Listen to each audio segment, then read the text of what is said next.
Welcome to the channel. Now, if you did watch my last video, you'll know that was my official entry into the 2025 U.S.A.C.C group build. Kim Sondergaard chose the Revell 6869 Dodge Start.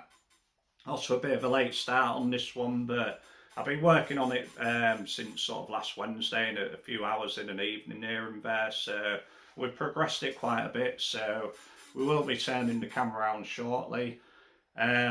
I'll explain as much as I can what we've done, but with all these videos what I usually do is I put a load of pictures at the end. I've taken pictures throughout the project, so if you want to sort of see in a bit more detail what we've done, there's probably 5 or 10 minutes of pictures at the end to sit through if you want to do that. But yeah, in the last video I sort of explained that we were struggling a little bit with ideas, but we're taking inspiration from the likes of Virgil Exner, and this body style is very hard to sort of just keep within sort of Virgil's sort of design, so kind of taking inspirations as well from sort of European styling, Italian styling as well, to try and get the look what I want for the sort of finished model when it's all said and done.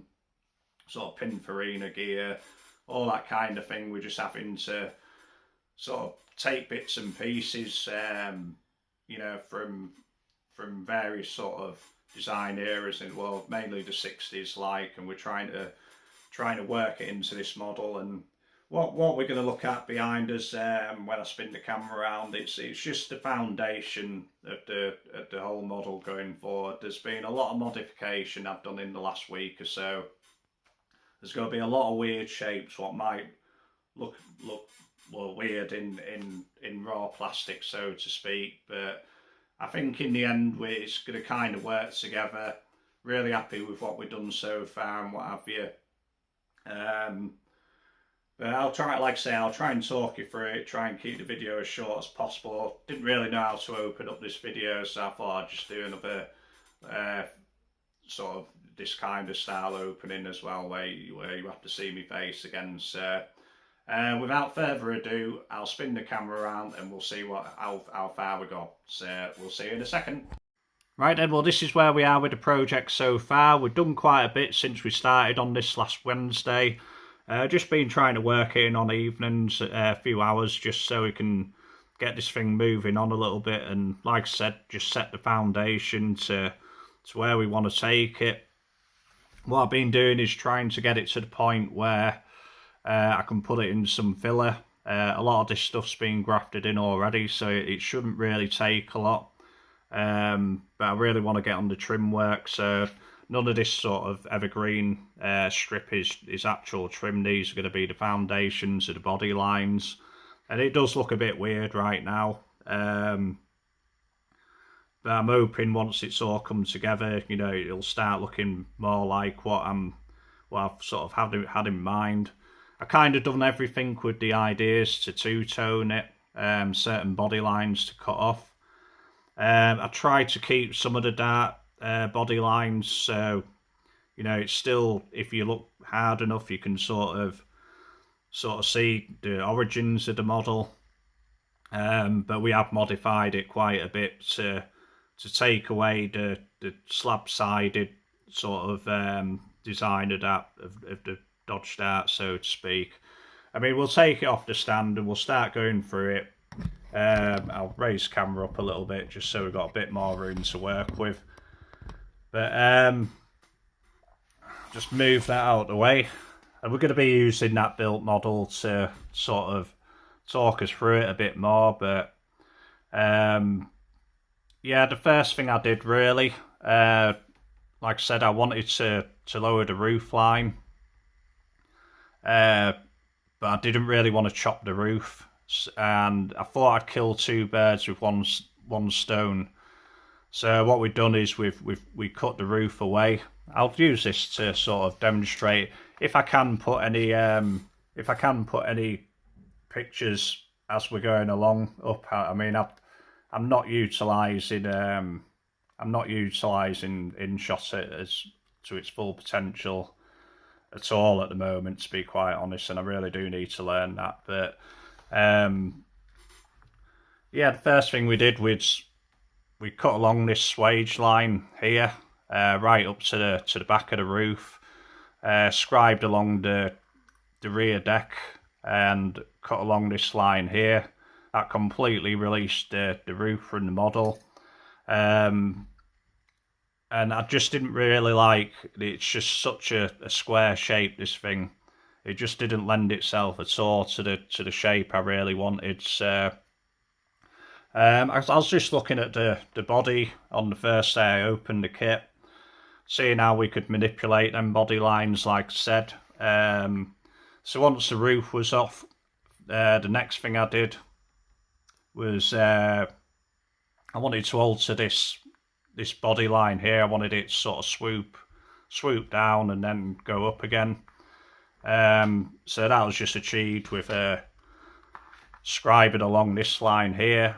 I have not measured a single thing on this. All I've been doing is using sort of key points and eyeing it up, so to speak. But I scribed along that top line, did a straight diagonal cut. I think I used the top or the bottom of the key lock as a sort of visual point, so I'd get it pretty much bob on both sides. And then once that was done, you know, you can see the line there, so to speak. I just cut it off at the top of the door and then just dropped the whole panel down. The only problem with that is, like, some of the inspirations I was getting, you know, they do have a sort of dropped back end as well, and with this body line here going downwards, it looks okay. I must admit, it did look okay with the fender going straight across, but it wasn't really the look I was after, so to speak. So I decided to do another pie cut. This one's a bit messier this side, because I'll explain, but once I did the pie cut, I pressed it down too much and it ended up with a bit of a bow in there, so I had to recut it, pack it out again. But it was the same kind of thing, really. I think this is the bit I'm using as pointer is actually the bit of the quarter panel which we cut out. So again, I think that's got the filler cap on still. So again, I just sort of did it up to that line, and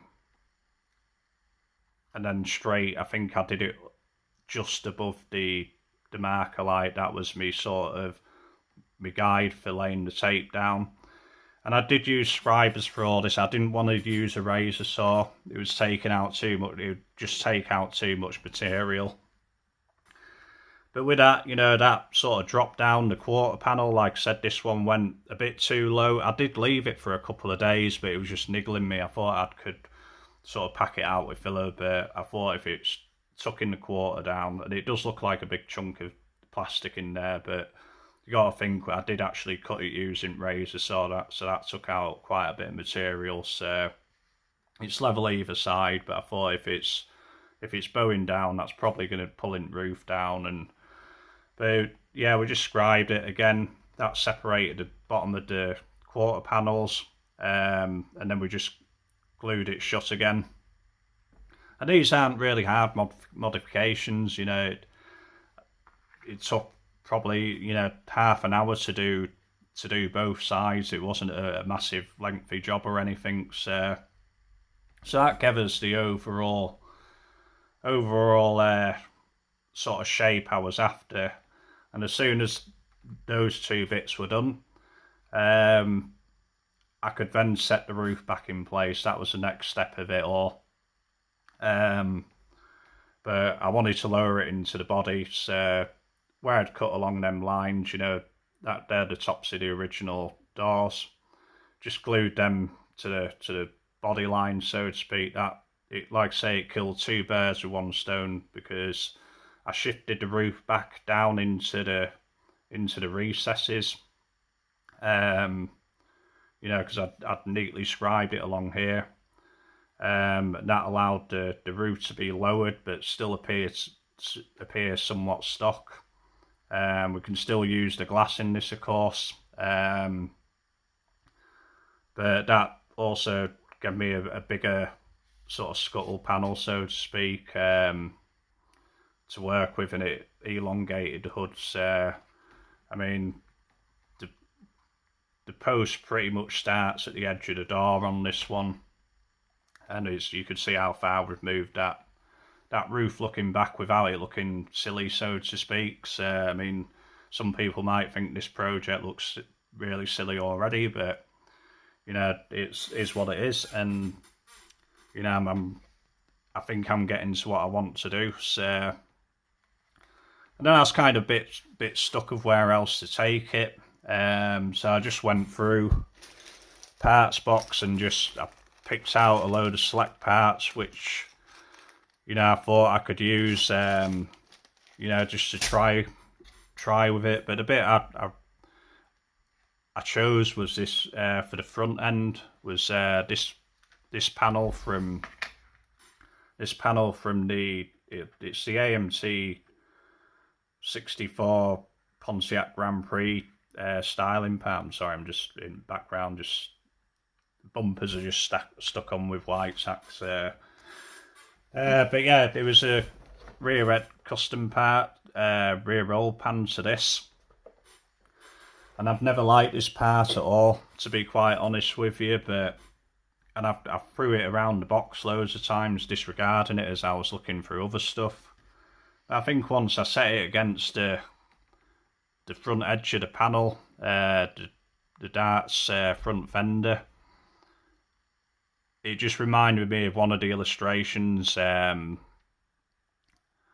Virgil Exner, which is obviously where I'm taking inspiration for this build. And they obviously far too long, so far too wide, so we've had to narrow it down the middle, and that kind of set us up for the front end, really. I kind of knew I wanted to use Avanti headlamps on it. I mean, it's taken a lot of reshaping. It's you know, we're taking a lot out of that front edge. You know, we cut out all the centre stuff. But like I say, I really wanted to use the Avanti headlamps, the 64 Avanti headlamps on this, you know, and that 63 Avanti comes with both 63 and 64 front ends, so you're not exactly taken away from that kit. But yeah, that was the first bit of modification we'd done. Like I say, I tried to keep the dart lower body line. I knew I was going to lose the ridge in the middle of the body. But I did want to sort of keep some of the original dart in there, so I shaped that front end into the original body line down there. I think next step was to work out the hood.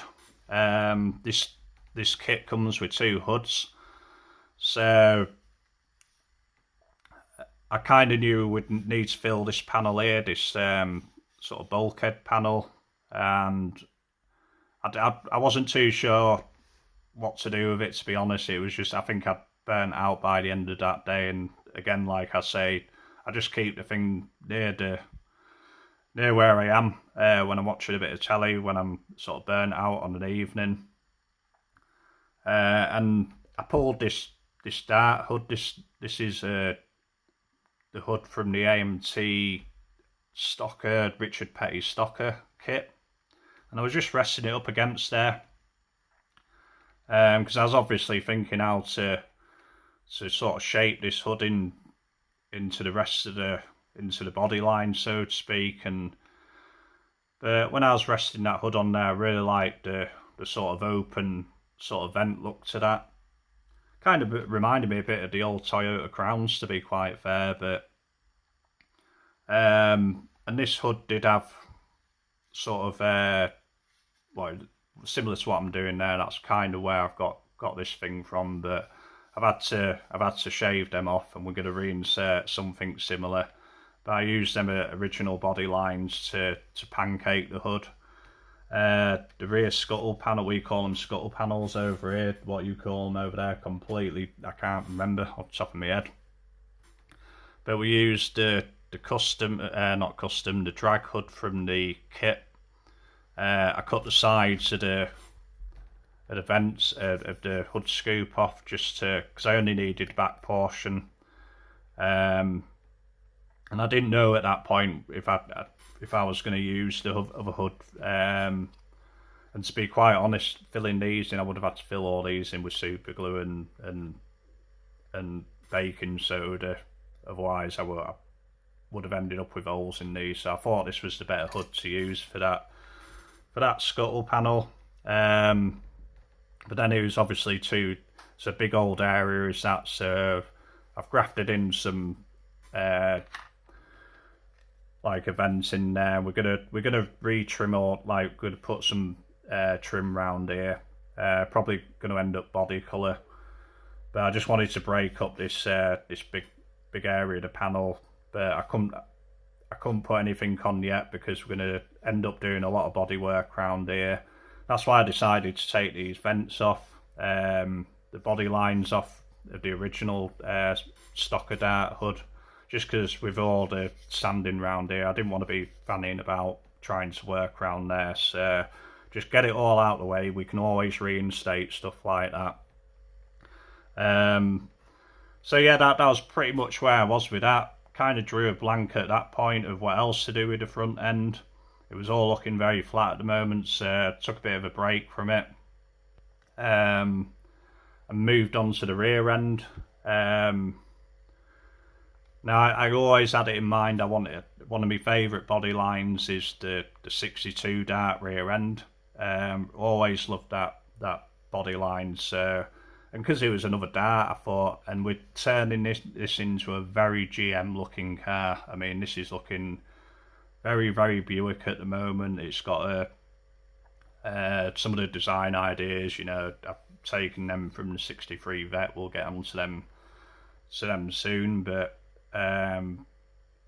like I say, from certain angles, it's looking very Buick.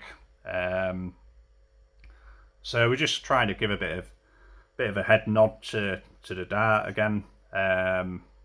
So we just instated this body line here.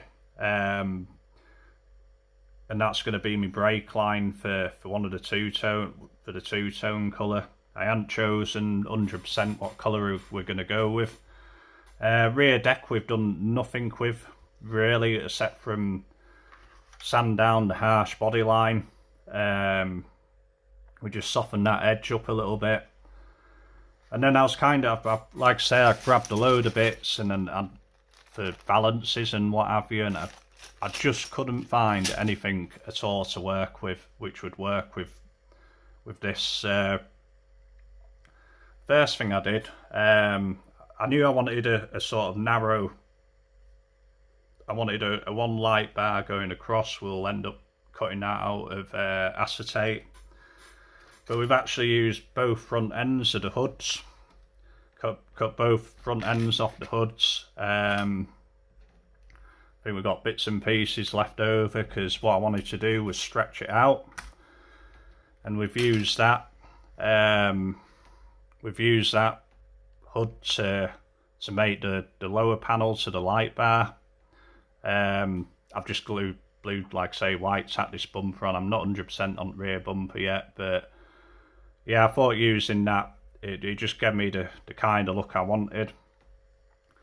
And the rear pan, even though it's been covered by that bumper, we might take it off at some point, like, but the rear pan's actually the stock rear bumper. We've cut that away from the rear panel, just scribed it again across there, narrowed it, and we've set it actually into the body, and then we just moulded all that in, grafted it all in, so to speak, and it looks really tidy, to be honest. When I did it, it looks really good without the rear bumper, but like I said, there's a very fine line between stock and custom on this.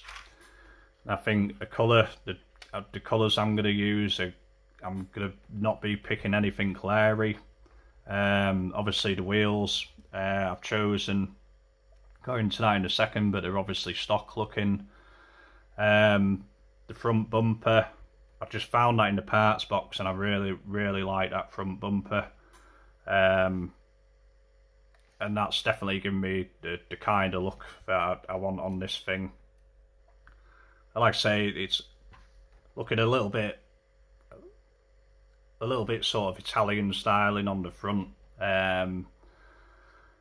The vanity headlamps had to be pushed back a little bit. I'm not too sure how I'm going to fully attach them yet. They're just, again, blue tacks in, but yeah, I really like that front bumper.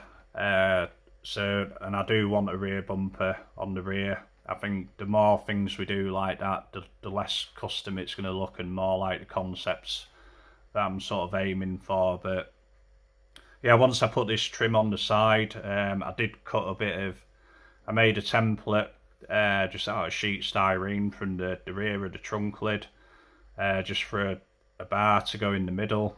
And then as we were doing this body line in here, we used the bit I made for the middle, just continued that evergreen strip along there. So once this is all bodyworks, that'll be the point where I'm going to be putting some trim work in. So it's going to have a chrome trim leading all the way across the back, and that's going to be a nice brake line for the two-tone. And then again, I was really stuck with the front. I was really happy with the rear. I'm happy that I really did like I didn't want to change that shape. That was one thing I really liked about the Dart, is that it kind of matched the roof line. I didn't really take much. We'll go into the Lando roof in a bit, but yeah, I thought it matched the body lines, and sort of I followed that through with the Lando roof. So I was really happy with that, and that you could still sort of slightly recognise it as a Dart. But I was really stuck with the front end. Like, it was really easy to work out the two-tone on the rear. And it's gonna, whatever this colour's gonna be on that colour, it was gonna be the roof and underneath this line here.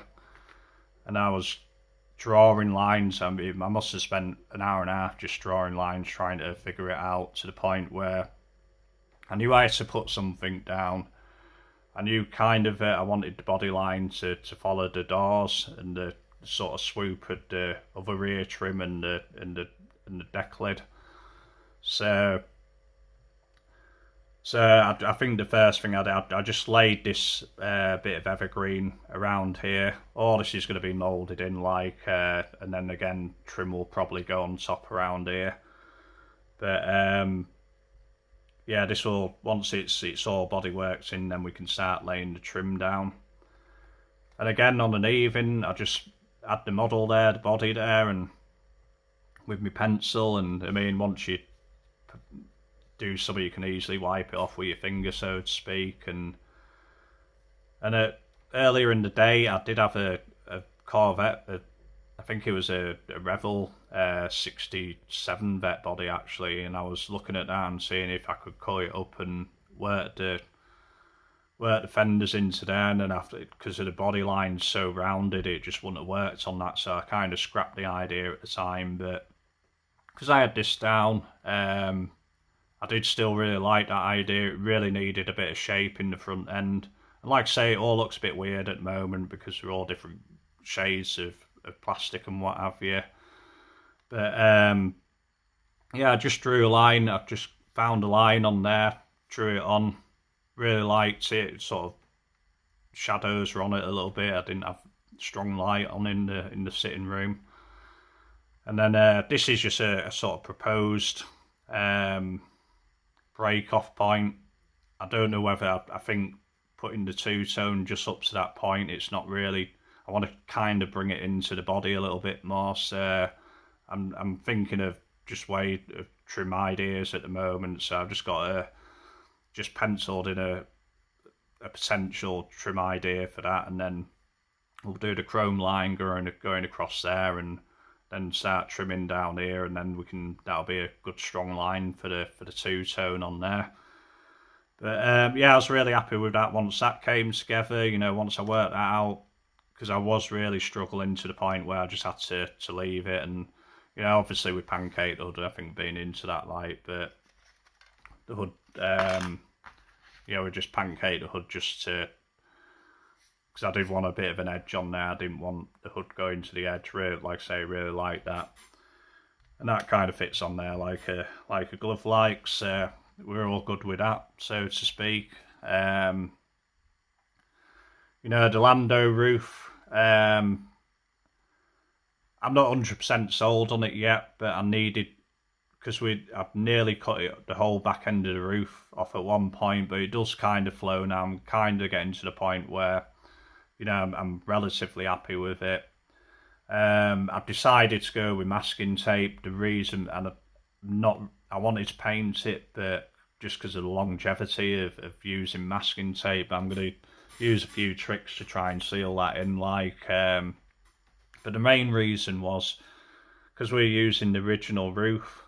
It just looks a bit weird with a Lando bar and the roof on the back being the same height as the roof underneath. So we started by, I mean, I didn't picture any of the building the Lando roof just because I was struggling with it, to be quite fair. So there's about 8 bits of tape on here in the middle. I think I put 3 or 4 on the sides. Built the trim obviously before that and cut each bit of tape off as I was doing it. I didn't put it all on and then cut it off. I think that would have been a bit too messy, but that's given us a nice body line. And then I just continued. I wanted to continue the shape I had on the original dart hood to go through the whole body. So we just started laying a few of them. We'll mould them in a little bit more with see how it looks with primer, and then we'll just do, if it needs a bit of shaping, we'll do a bit of shaping with it. But you know, I don't want to mess about with it anymore at this point, to be quite honest with you. I do have the tail lights for the original 64 Grand Prix part, but they're obviously moulded in red, so I'm gonna have to either foil them and clear them in orange, or just we'll have to find something which is relatively the right shape, and then sort of Mod Podge them in, and then sort of sand around them, get a shape out of them, so you can then pop them off and do them clear. So yeah, because we obviously can't have red tail lights on the front, but I do want to bring the amber. I think once we got colours on there, it's things like the amber marker lights will probably set it off a little bit more. Like, wasn't too sure about doing a vent, but I really do want a vent window, a rear window on this. So I've just mocked up. Well, I mean, it's all glued in place now. I mean, the chances are with all the sanding, it's going to come out. But yeah, we built up the body line, and because there was absolutely nothing in there once we cut that roof out of there. Like, so wheels, again, I had it in my mind straight from the beginning that I wanted to use the stock wheels from the 70 Impala. Yeah, this is I think this is potentially the first AMT kit I was ever allowed to buy. So one of my favourite kits of all time, this. And I don't think I built one in my adult life. I really like the stock version on that one, but we're sort of straying off there. But yeah, poached the wheels out of one of them. We're going to put them on the 60s Firestones. I think I did sort of think of, yeah, some of the pad printed wide whites, but I think keeping it just as the white bands will work better in the end, so to speak. I know we're on nearly half an hour of just talking about this thing, but like I say, I think we're getting there. Really liking the front end at the moment. I think I'm really happy. Like I say, I have no idea what that bumper's from. If you do know, please let me know. Because whatever I do with the rear bumper, like I say, it's I'll take it off because it's just getting going way, but I'll probably end up,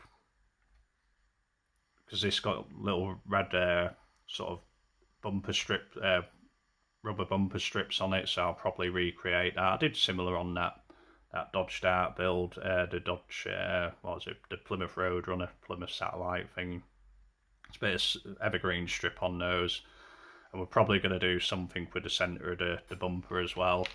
But like I say, I mean, it does look really well without the rear bumper. You can see that, you know, how we've worked in, how we've sectioned the stock rear bumper to working with the bottom of the hood, so to speak. But yeah, I mean, I think the only other things we've done, and the one thing I did want to get done today was I wanted to get the suspension or the ride height sorted. I didn't want to leave it till last minute. The other thing we've done is we've shortened the back of the chassis, just with this work in here. I didn't want anything giving me problems when it comes to final assemblies, and with that bumper being set back into the body, you know, it was really tight, and it'll end up pushing the bodies. Ended up, I mean, I've got tape holding this rear axle on. I don't need to glue the rear axle on at the moment, but we'd have cut along the back line, took a big chunk of frame out. I think we took it right up to the axle points. I think they're the original axle points. We cut it right to that edge. But I didn't want to lose the spare wheel well, so I cut that piece out separately, and then cut the back of the back of the frame off separately as well. So once I got the sort of length I wanted, I could just move it all back. So we still kept the look of the original chassis without, you know, I could have just put a bit of sheet plastic in there, but then I would have had a problem of building the back of the gas tank up. You know, it's just stuck a bit of support on there, so it's easily just to line it up, and then we glued the back of the frame back on. The only other thing I did was where it's got the Revell markings. I really didn't want to spend an hour and a half of my time trying to sand those out between the frame rails and risk losing any detail around it. And for what I want to do, I just want to paint it, and I'd spend all that time doing it, and first couple of coats of paint you put on here just ghost up again, and I'd just wasted all my time. So just decided to cut a few bits of sheet styrene, stick them over them, problem sorted, 2 minutes work if that. Don't have to mess about with any trying to get sanding sticks inside there, and you know, just that kind of work would just make me want to throw the whole project in bin, to be quite fair. And to be quite honest, front end, rear end, that's fine. I think I've had to do modifications to the 70 Impala wheels, because I wanted them to still utilise the mounting hubs. So we've had to, all I did was shorten the ends on those. I would just razor saw them off, and then I got a pin vise drill, and just with the biggest bit I had, and just bored out the centres, and those fit on there really nicely now. And because I didn't want to start having super glue getting me ride height and stuff like that. Rear end, stock rear height, absolutely perfect. But there is a bit of movement in chassis, but front end, it was just sitting far too high. And I wanted to angle them anyway. I've sorted them in a posed position. I didn't want to get into working steering or anything on this one. So all we've done is raise the sword, the bottom of the hubs off, or where they mount it. It'd probably be better just taking one of them off. Like, yeah, just raise the saw in the bottom and literally flipping them up on their ass. Like, so this was down here before, and now we just lowered the suspension really easily. When I did, like I say, I really used the razor saw, cut really finely underneath it, but when I was cutting from the top, I cut them at an angle so it'd be easy just to, I wouldn't have anything in the way. I could just set the spindles back in at an actual angle. So once the models all built, like, you know, we got post steering as opposed to just straight. I mean, it doesn't really matter either ways, like, but I just prefer them with post steering, and like I say, they just all click on and off. You can actually hear them clicking, like, and yeah, so I can, because I was thinking I might have to paint everything, and then mask up the wheels, and it'd just be a pain in the ass. Plus I want to do a bit of I'm probably going to do a colour wash of whatever the body's going to be in the spokes and potentially around the rim. So I obviously need the wheels to come off on and off to do that. But I'm really happy that I've got that job done. That's one less job to do. I was going to faff about. I've got like an older set of these which I was using to mock up first of all. And I was going to mess about doing all the work on them and then seeing if it works, and I just thought I'm just wasting my time, like, so I'll just do it on the set of wheels we're going to actually use. I think the obviously elephant in the room is going to be the interior. I've already started, I've already sectioned I've using the racing floor pan. I've already sectioned that off, dropped that down. There was a bit of a gap, so I've decided I'm going to use masking tape and paint over the masking tape, to be quite honest with you, and just let the window push when the window's in, because rear of the roof's been, you know, we've had to shave quite a bit off the bottom there. Yeah, the rear window may end up like the graffiti work, where it's the whole stock window is sitting down in the trunk area, which we're not too fussed about. That's gonna push up the chassis a little bit. So I'm thinking ahead of all this kind of stuff, but I think the interior is gonna be the thing which is we're gonna need to sort of you know, think about. I'm gonna probably build the door panels onto the inside of the body, to be quite honest with you. It's not going to be a big deal, to be quite fair. I've kind of set myself up to it nicely. Even when I was building up the insides of the body, you know, I've tried to keep that relatively neat with the bits I've put in. So I've not got, you know, not got a load of jagged plastic or, you know, rough plastic in there. You know, I've got a nice line to work with, so to speak. And I ain't gonna have things interfering when they shouldn't be interfering, so to speak. But yeah, other than that, after 36 minutes of explaining that, I think we're on the right path. Colour-wise, like I say, really don't know. I'm kind of leaning towards whatever the colour, the dark colour is most likely going to be on the bottom. I'm thinking of things, something like that.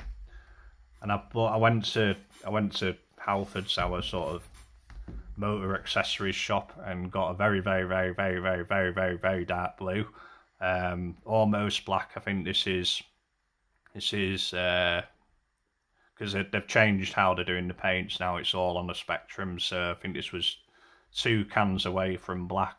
I think the blues went into the blacks, and then the next colour was black. So, but yeah, potentially something like that, or maybe black and I've always wanted to do a black and white two-tone. Not too sure if this is the model for it yet, but in which case most likely the ivory would be on the bottom, and then do the black. We could either just have ivory in the bottom and do the roof black, or this is set up sort of two ways where I can put the lower colour on the front of the roof as well. And we'll just have a black rear roof, and we'll do all this. I've trimmed it out so the centre's going to be body colour, one of the body colours. Yeah, and I was playing around with maroon and black. Bought this for another project. I think my only problem with maroon and black is it just always reminds me of a Citroen 2CV. And I don't know if I can get past that, to be quite honest. I'm sure it'll look alright. It kind of gives me the kind of colour style I want, but yeah, I've just got Citroen 2CV stuck in my head with that colour combination. So, but yeah, we are definitely doing a two-tone. So I think the next thing which I'll be doing, I mean, on Friday I'm going to be working on the car all day. I'm at work all day tomorrow, so it'll probably be sort of arse end at weekend where I'm back working on this. I might throw some primer over it if I get a spare half hour or so, just to see what I'm working with. And the reason I want to throw primer on it before I do any filler is because a lot of this stuff might not need filler. It might just need the primer to sort of finish it off. And I could, if I just started filling right this moment now, filling bits where I think it needs filler, I'm just making work for myself. So just throw a bit of primer on it, see where your problem areas are, start sanding them away, start working on them, working through them. And then I can, once all that's done, I can finally start laying trim down everywhere. So yeah, that's it in a 40-minute nutshell. Yeah, I think we're a long ways from where it started. Like I say, the Dart is a very, very square looking car, square body lines and what have you. So, but like I say, anything's doable, and like once you pass that, once I've stopped chucking stuff away, all of it shop, you can start creating something completely different. So, and like I say, I think I'm going in the right direction. There is a very fine line, as I've said a million times in this video, between concepts and radical custom, and I think all the little details we'll work in is going to hopefully draw it back into concept rather than customs. But like I say, this would make a great custom without all that. Take the bumpers off, put a bit of a candy colour on this or something like this, and it'd work either ways at this point. But I'm going to stick with the original plan. Won't bang on about it any longer. Thank you ever so much for sticking by and helping me explain. Well, that's a lot of explaining to do in a video. So the next one will be a much shorter video, but yeah, that'll just be trimming, doing a bit of detailing, probably a bit of work on the interior. Chassis I don't need to worry about now, the chassis is completely sorted. But yeah, I'll cut the video off. I'd just like to say a big thank you to all the friends of the channel, all the supporters, all the subscribers. If you've not subscribed yet, please do. Really appreciate it. And I'll probably have a video out at the weekend or something. It might be once a week, I don't know. Just don't know at the moment. I've got a lot going on, but I'm gonna continue to plug away with this thing. I've still got my year review to do and bits and pieces like that. So whatever the next video is, whenever the next video is, we will see you then. Okay, see you, bye.